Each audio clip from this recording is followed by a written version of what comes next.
Good evening, I'm Alec Barclay with Channel 4 News, and in this special report we will be reporting on the spread of fake news online and how it's impacted the way in which young teens perceive news.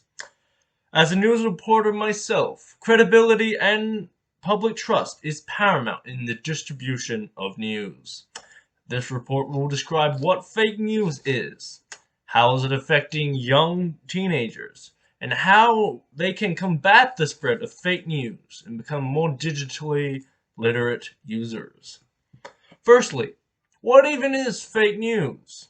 Generally, it can be described as intentionally deceptive content with the purpose of influencing an individual's belief towards a desired agenda.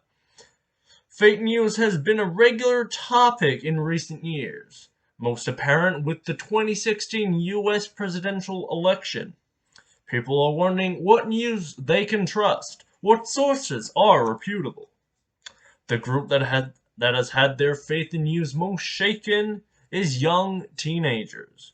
Many teens are constantly bombarded by a variety of news sources and outlets, both on and offline, and need to consider factors like media bias, reliable sourcing, and political leanings of news sources and networks.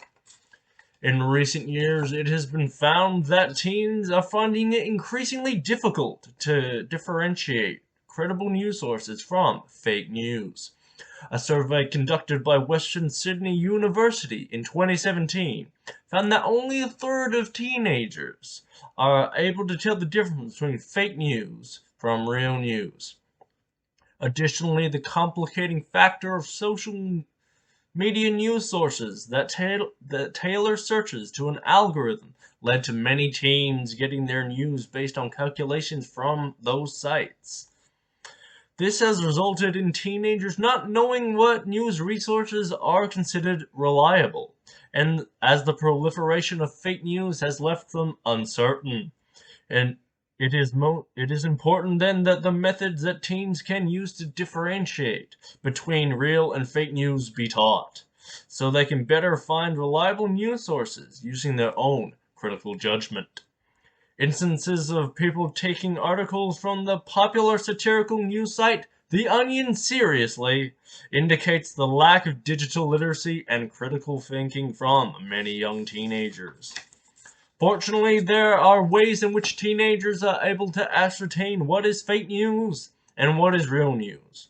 In an article posted by The Conversation in 2017, they listed several strategies, such as reverse image searching pictures, background checks on authors, and if a website is considered reliable or reputable.